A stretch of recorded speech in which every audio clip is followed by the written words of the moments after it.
Security forces ने पेशावर में खुफिया इत्तला पर ऑपरेशन के दौरान 5 दहशतगर्द मार गिराए, 3 जख्मी। फायरिंग के तबादले में 2 जवानों ने जाम में शहादत नोश किया।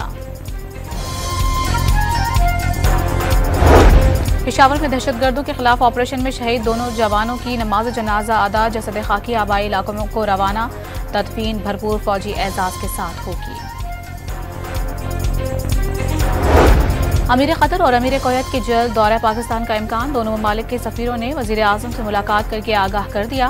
पेशरफ्त माशी इस्तेहकाम के लिए अहम करार।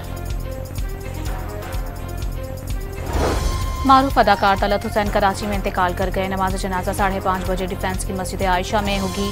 वजीर आजम समेत अहम शख्सियात का गहरे अफसोस का इजहार।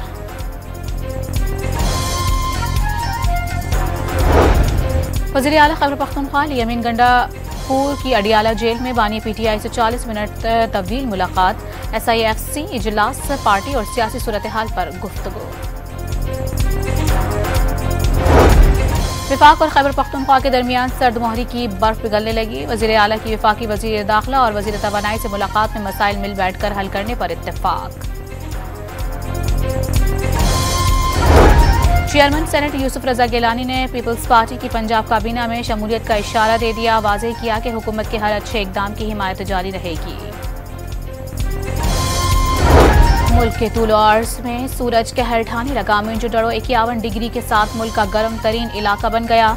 कराची और लाहौर में शहरी डुबकियां लगाने पर मजबूर।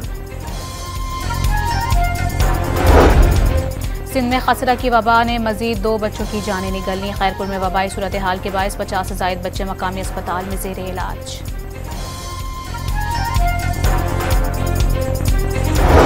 और गिलगित बल्तिस्तान में गर्मी की शिद्दत से ग्लेशियर पिघलने लग गए। दरियाओं नदी नालों में पानी के बहाव में गैर मामूली इजाफा हो गया। शहरी परेशान।